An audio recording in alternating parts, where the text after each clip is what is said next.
Lamine Yamal dit non au Real Madrid. Lamine Yamal, 17 ans, est le nouveau Messi du FC Barcelone. Un club qui l'a blindé jusqu'en 2031, histoire d'éviter de se le faire voler. Ce qui est sûr, c'est que l'Espagnol n'a pas l'intention d'aller voir ailleurs. Surtout pas à Madrid. À la question « Joueriez-vous pour le Real Madrid ?» d'un journaliste de la Cadena COP, le crack du Barça a été très clair. Non, c'est impossible. Tout le monde est fixé. Lamine Yamal a juré fidélité au culé.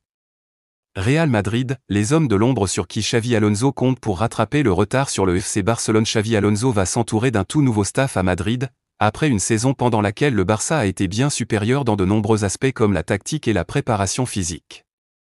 Cette saison, le Real Madrid a vécu dans l'ombre de son rival barcelonais. Les Merengues ont notamment perdu la finale de Copa del Rey et de Supercoupe d'Espagne face à leur ennemi juré, qui a en plus remporté la Liga en s'imposant avec brio lors des 2 clásicos disputés en championnat. Une domination blaugrana écrasante sur la scène nationale donc. Et qui a plusieurs explications, à commencer par le coaching de Carlo Ancelotti et d'Hansi Flick, ainsi que par le niveau des individualités de chaque effectif. Mais il y a un autre point qui est assez peu mis en avant. Effectivement, si le FC Barcelone a été bien supérieur à son rival merengue cette saison, c'est en bonne partie à cause du staff de chacun des 2 clubs. Une image avait d'ailleurs fait le tour du web lors d'un classico cette saison, on pouvait y voir, en tribune, cette analyste vidéo pour le FC Barcelone, contre seulement 2 côtés madrilènes.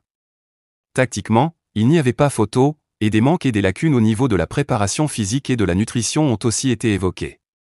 Cette saison, Carlo Ancelotti avait ainsi très peu de soutien pour travailler sur les séances d'entraînement, le conditionnement de ses joueurs et la préparation des rencontres, ne pouvant s'appuyer que sur quelques hommes dont son fils David Ancelotti et son autre adjoint Francesco Mori.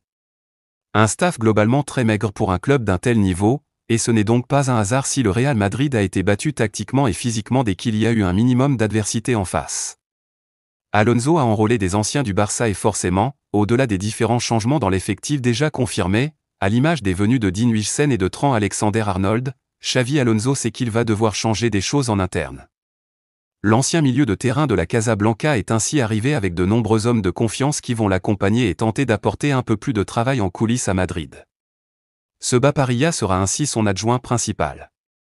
L'Argentin, toujours en short malgré la pluie ou les intempéries, ce qui lui a valu quelques blagues en Allemagne, travaille avec l'Espagnol depuis que ce dernier coachait les gamins au Real Madrid, et il ne l'a plus quitté. Un homme très proche des joueurs, peu ami des caméras et des projecteurs, mais très important pour Alonso. C'est surtout lui qui s'occupe de convaincre les joueurs d'adhérer à la méthode de travail du staff, et il travaille principalement sur l'aspect défensif.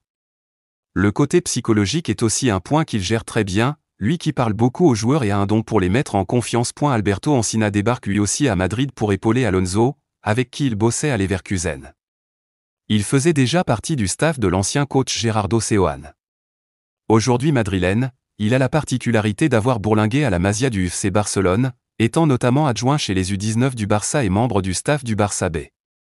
Très bon dans de nombreux domaines comme la tactique, il s'est surtout spécialisé dans la préparation physique, et devrait donc veiller à ce que les joueurs madrilènes arrivent plus frais au moment décisif de la saison, et si possible sans blessure, contrairement à ce qui s'est passé cette année. Il est un défenseur féru du jeu de position si cher aux Barcelonais. Un deuxième ex-Barça va d'ailleurs compléter ce staff, lui qu'Alonso a aussi connu à Leverkusen, Ismael Camanfort Lopez. Préparateur physique, il est aussi spécialisé dans la méthodologie tactique, et devrait prendre la relève d'un Antonio Pintus très critiqué. Bonal Abelin va aussi accompagner Xavi Alonso en tant qu'analyste.